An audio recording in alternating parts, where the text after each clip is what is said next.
같이 보실 말씀은 열왕기상 2장 13절로 25절까지의 말씀입니다.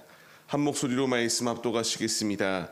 학기스의 아들 아도니아가 솔로몬의 어머니 밧사바에게 나온지라 밧세바가 이르되 내가 화평한 목적으로 왔느냐 대답하되 화평한 목적이니이다. 또 이르되 내가 말씀드릴 일이 있나이다. 밧세바가 이르되 말하라. 그가 이르되 당신도 아시는 바이거니와 이 왕위는 내 것이었고 온 이스라엘은 다 얼굴을 내게로 향하여 왕으로 삼으려 하였는데 그 왕권이 돌아가 내 아우의 것이 되었음은 여호와께로 말미암음이니이다. 이제 내가 한 가지 소원을 당신에게 구하오니 내 청을 거절하지 마옵소서. 밧세바가 이르되 말하라. 그가 이르되 청하건대 솔로몬 왕에게 말씀하여 그가 수넴 여자 아비삭을 내게 주어 아내를 삼게 하소서. 왕이 당신의 청을 거절하지 아니하리이다. 밧세바가 이르되 좋다. 내가 너를 위하여 왕께 말하리라. 밧세바가 이에 아도니아를 위하여 말하려고 솔로몬 왕에게 이르니 왕이 일어나 영접하여 절한 후에 다시 왕자에 앉고 그의 어머니를 위하여 자리를 베푸니 그가 그의 오른쪽에 앉는지라. 밧세바가 이르되 내가 한 가지 작은 일로 왕께 구하오니 내 청을 거절하지 마소서. 왕이 대답하되 내 어머니여 구하소서. 내가 어머니의 청을 거절하지 아니하리이다. 이르되 청하건대 수넴 여자 아비삭을 아도니아에게 주어 아내로 삼게 하소서. 솔로몬 왕이 그의 어머니에게 대답하여 이르되 어찌하여 아도니아를 위하여 수넴 여자 아비삭을 구하시나이까. 그는 나의 형이요 그를 위하여 왕권도 구하옵소서. 그뿐 아니라 제사장 아비아달과 스루야의 아들 요압을 위해서도 구하옵소서 하고 여호와를 두고 맹세하여 이르되 아도니아가 이런 말을 하였은즉 그의 생명을 잃지 아니하면 하나님은 내게 벌 위에 벌을 내리심이 마땅하니이다. 그러므로 이제 나를 세워 내 아버지 다윗의 왕위에 오르게 하시고 허락하신 말씀대로 나를 위하여 집을 세우신 여호와께서 살아계심을 두고 맹세하노니 아도니아는 오늘 죽임을 당하리라 하고 여호야다의 아들 브나야를 보내매 그가 아도니아를 쳐서 죽였더라. 아멘. 할렐루야. 오늘도 예배의 자리 가운데 모이신 성도님들 주님의 이름으로 환영하고 축복합니다. 오늘 같이 나눌 말씀의 제목은 교만함의 최후라는 말씀의 제목 가운데에서 은혜를 나누도록 하겠습니다. 교만한 자리 가운데 놓여 있는 이들은 내가 교만한지도 모릅니다. 그냥 당연하다라고 생각하고요. 그 극심한 이기적인 마음 가운데서 오직 자기만을 위하여 삶을 사는 것이 교만한 자들의 모습이에요. 성경 말씀들을 보게 되면은 교만의 자리 가운데서 벗어나야 된다라는 것을 분명히 말씀하십니다. 교만의 대표적인 것은 말씀 구절을 통하여 교만은 패망의 선봉이다라고 잠언서를 통하여 말씀하신 것 같이 교만함의 자리는 결국 자신을 넘어뜨리는 그러한 도구밖에 되지 아니한다는 사실을 우리가 잊지 말아야 됩니다. 오늘 말씀을 보게 되면은 아도니아가 이제 솔로몬에 의하여 은혜를 입었습니다.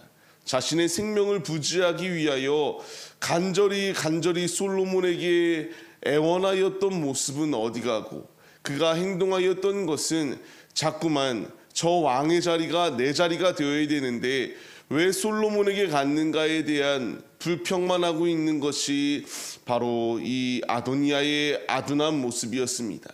이 아둔한 모습 가운데서 한 가지의 술수를 생각하게 되게 됩니다. 그 술수를 이루기 위하여 밧세바를 찾아가요. 밧세바를 찾아가서 그가 하소연하였던 것을 보세요.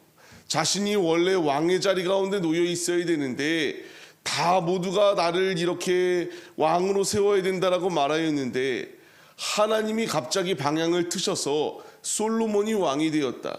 하소연하기 시작합니다. 그가 이런 상황 가운데서 한 가지 결정을 하였던 술수는 다윗의 이런 자리 가운데에 첩으로 들어갔던 수넴 여자 아비삭을 나에게 달라고 이렇게 요구합니다. 이것은 단순히 그냥 여인 한 명을 내게 결혼의 대상으로 더해달라고 했던 것이 아니라 당시의 상황을 보게 되면은 왕의 이런 부인을 취한다라고 하는 것은 왕의 자리를 자기가 이어간다라는 것을 의미하고 있었습니다. 지금 내가 이 왕의 자리에 올라야 되는데 솔로몬이 왕의 자리를 뺏었다. 정당하게 내가 왕이 되어야 되니 이 수넴 여인 아비삭을 내가 취하여서 내가 진정한 이스라엘의 왕이 되겠노라고 하는 포부를 밝히는 자리였습니다.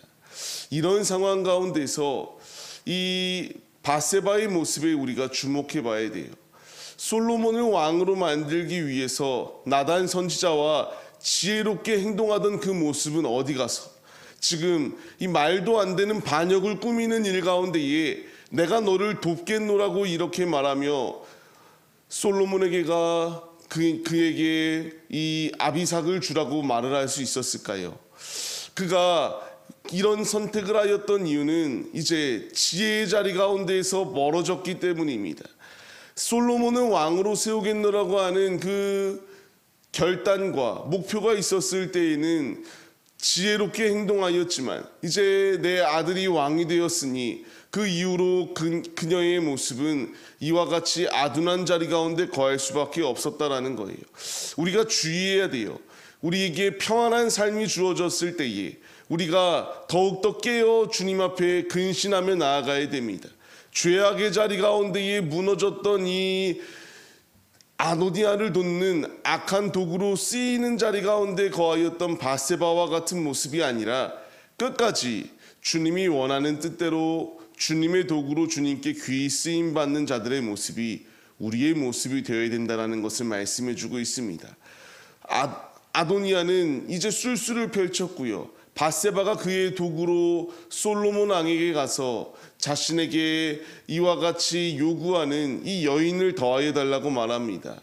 이 청을 거절하지 말라고 말하며 솔로몬에게 말할 때에 내가 어머니의 그 요청을 듣겠나이다 라고 이렇게 말해요. 근데 이 뒤에 그가 술수를 펼쳤다는 것을 압니다. 바세바는 깨닫지 못하였지만 솔로몬은 지혜로운 왕이라고 이렇게 세움을 받았거든요. 아도니아가 행동이 그가 요구하였던 것이 무엇인지 알았습니다.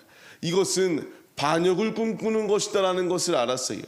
분명히 열왕기상 1장 52절 말씀을 통하여 그에게 은혜를 베풀 때에 악한 것을 보이면 죽을 것이다 라고 말하였음에도 깨닫지 못하고 악한 자리 가운데 거합니다. 결국 교만한 길에 거하였던 아도니아의 끝은 이와 같이 명령을 무시한 채로 삶을 살아가 반역을 꿈꾸다 허망하게 죽어버리는 것이 그의 인생이 되고 맙니다. 이제 우리가 말씀의 교훈을 얻어야 돼요. 교만한 자리 가운데 거할 때에 주어질 것은 이와 같이 심판의 자리 가운데 거할 수밖에 없다는 것을 우리가 잊지 말아야 됩니다. 왕이신 주님께서 우리에게 명령하십니다. 해야 할 것과 하지 말아야 될 것들을 분명하게 성경 말씀들을 통하여 우리에게 주시고 계세요. 우리가 이 아도니아와 같이 반역을 꿈꾸고 있는 것이 아닌가. 하나님이 원하시는 뜻이 분명히 있는데 자꾸만 내 안에 교만이 싹터서 아버지의 뜻은 보이지 아니하고 내 마음대로 움직이고 있는 것이 아닌가. 우리의 한 해를 마무리하는 이 시점 가운데서 돌아봐야 됩니다. 이 말씀은 단순하게 다윗에게 악의를 품고 내가 아도니아가 왕이 되어야 되는데 되지 못하여 솔로몬에게 이와 같이 당당한 요구를 하였다. 개인 사이의 이야기가 아니라 왕의 명령에 불순종한 자의 결과가 무엇인지를 분명하게 보여주고 있습니다. 우리가 이제 말씀의 깨달음을 얻어야 돼요. 한 해를 마무리하는 이 시점 가운데서 내가 얼마만큼 나의 왕께 충성하였는가, 왕의 말에 귀를 기울였는가 점검해 봐야 되고요. 그렇지 아니한 모습이 보인다면 그 싹들을 속히 자르고 오직 주님께로 믿음으로 나아가는 그 중심의 모습이 우리에게 있어야 된다는 사실을 분명히 말씀하십니다. 교만하였던 아도니아는 결국 처형당합니다.